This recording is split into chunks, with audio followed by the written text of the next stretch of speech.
el tema de la seguridad va a impactar en algo la detención de Ovidio Guzmán. Saludo con gusto a Saúl Arellano, investigador del PUED UNAM, para que nos cuentes más de esto. Muy buenos días, Saúl. Muy buenos días, Lidia. Con el gusto de saludarte nuevamente. Así es, nuevamente, justo hablábamos hace unos días del tema de la violencia, de la inseguridad, de la estrategia del gobierno federal. Ahora con la detención de Ovidio Guzmán, ¿realmente va a repercutir en algo? Escuchábamos hace unos momentos a mi compañero en Durango, en Nayarit, en Sonora, que están a la expectativa de cualquier reacción que pudiera ocurrir. Bien, lo que ocurre en estos casos, Lidia, siempre, es que cuando se detiene a un cabecilla, sobre todo uno de alto calibre, como parece ser que era este personaje en la organización llamada el Cártel del Pacífico, Cártel de Sinaloa también. Lo que ocurre es que hay reacomodos al interior de estos grupos. Pareciera, hay expertos que están hablando de esto, que fue una entrega pactada, es decir, a pesar de la espectacularidad de la movilización del día de ayer, parecía que ya inteligencia había pactado la detención de este sujeto y que pues evidentemente tiene fines de extradición. Coincide con la visita del presidente Biden, con la visita del primer ministro de Canadá, y todo esto desde luego coloca a esta detención en un escenario de tremenda espectacularidad, como lo vimos el día de ayer. Sin duda alguna siempre es positivo que un gobierno tenga la capacidad de detener a un sujeto generador de violencia tan grande como era al parecer este individuo, pero también es importante decir que ya han ocurrido otras detenciones, ha ocurrido el fallecimiento, el enfrentamiento de grandes capos, y que la práctica sigue siendo estructural, es decir, vimos ayer en términos de armas, equipos, vehículos, dinero, capacidad logística y de movilización,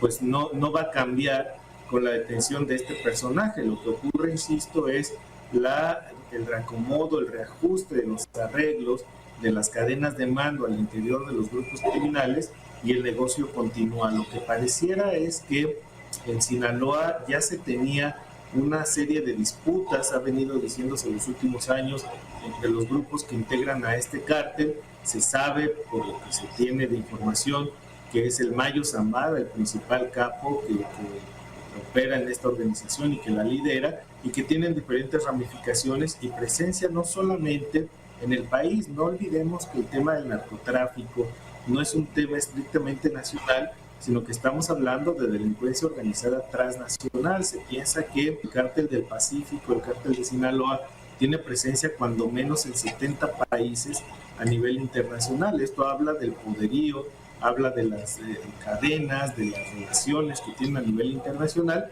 y la detención deja abiertas muchas preguntas. En primer lugar, ¿se golpea o no la estructura financiera de este cártel o de otras organizaciones? ¿Se golpea o no la estructura organizativa, la estructura logística? Y tiene también otras implicaciones. ¿Cómo van a reaccionar los cárteles de otras regiones, principalmente el cártel Jalisco Nueva Generación, que es el que tiene mayor nivel de conflictividad con este cártel de Sinaloa o cártel del Pacífico? Y queda también la cuestión relativa a si estamos viendo un giro en la política y estrategia de seguridad o solamente se trata de un evento coyuntural. Me refiero sobre todo a que este gobierno decidió desde el principio de la administración que no detenía capos, que no era su objetivo estar deteniendo a grandes figuras, y de ahí la estrategia de los abrazos y no balazos.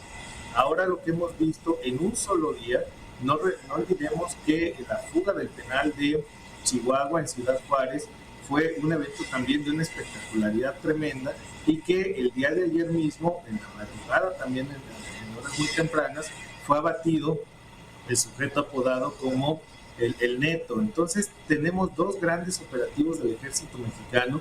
Qué bueno que tenemos unas fuerzas armadas con esa capacidad, pero también queda, insisto, la duda de si ha cambiado la estrategia hacia la persecución de delincuentes de alto perfil, o bien estos dos eventos se tratan simplemente de coyunturas y vamos a continuar con la estrategia de dejar hacer y dejar pasar que hemos visto en los últimos 4 años. Ya que mencionas el tema de la estrategia, Saúl, ¿Qué diferencia hay en este operativo, el Culiacanazo, como lo llamaron en 2019, como lo que ocurrió ayer en la madrugada, ayer en la tarde? Bien, pareciera que lo que ocurrió aquí es que en esta ocasión el gobierno mexicano sí tuvo el control absoluto de la operación. Recordemos que en 2019, en octubre, cuando se dio el Culiacanazo en su primera versión, lo que supimos es que había agentes de la DEA, que habían sido agencias norteamericanas, las que habían localizado a este sujeto y que había sido la Marina Armada de México la que había participado sin un solo pago, lo detuvieron en su casa, recordemos las imágenes que circularon por todos lados, y la reacción que tuvo el cártel era porque estaba justamente en la ciudad de Culiacán. En esta ocasión, el ejército mexicano toma la decisión, el gran secretario nos ha dicho, trabajo de al menos 6 meses, en realidad mucho más, quienes sostienen y afirman que esto tiene, pues desde que lo soltaron, tenía mucha vigilancia, estaba identificado el sujeto, se le había ubicado en diferentes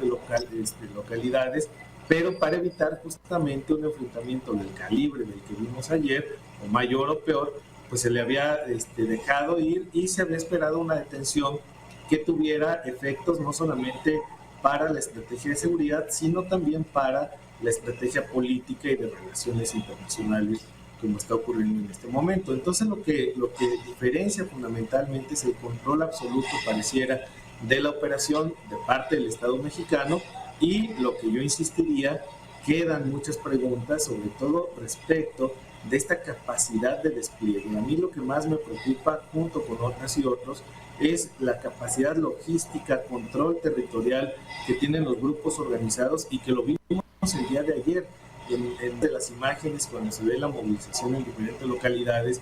Se pudieron contar en varios videos, en cada uno de ellos, más de 25 vehículos artillados con lo que se le llama el blindaje artesanal, pero finalmente, yo insisto, esos vehículos, esa gente, esa capacidad, ese adiestramiento, ese control territorial de policías locales, de policías estatales, pues evidentemente se mantiene y no va a cambiar. Difícilmente va a ocurrir que venga un cambio tremendo. Cuando se detuvo al padre de este sujeto, a Joaquín Guzmán Loera, apodado El Chapo, pues evidentemente no se cayó el cártel, no se desmembró.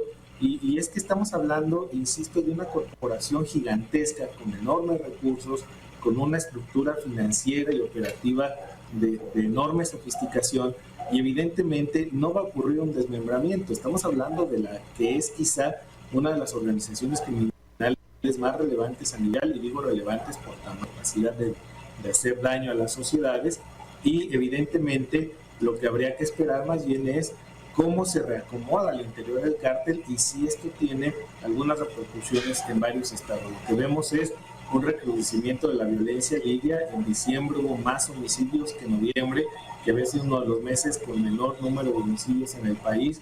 Enero ha iniciado con una cantidad gigantesca de asesinatos. Tenemos uno de los inicios de año más violentos en los últimos 5, que ya es bastante decir, y evidentemente esto es preocupante porque no sabemos si esto va a llevar a más enfrentamientos, al recrudecimiento de la violencia homicida, y a que los grupos también, frente ya a la sucesión presidencial, que hay que decirlo, viene un reacomodo muy importante de los pactos, que son inconfesables, pero que sabemos todos y todas que están allí, y que se renovarán también 6 gubernaturas, en donde estos grupos criminales tienen una presencia importante. Recordemos que se va, por ejemplo, la gubernatura de Guanajuato, que es el estado con mayor número de homicidios en el país desde el 2019, y ya está en el radar operativo de estos, y que pues habrá que esperar cuáles son las reacciones, los reacomodos y el impacto en la política pública. Todavía quedan muchas dudas que despejar. Así es, Saúl. Así que estaremos, bueno, a la expectativa, por supuesto, y gracias por la charla de esta mañana. Estoy segura vamos a seguir hablando de estos temas. Que tengas un buen día. Como siempre, un gusto. Un saludo a todas y a todos.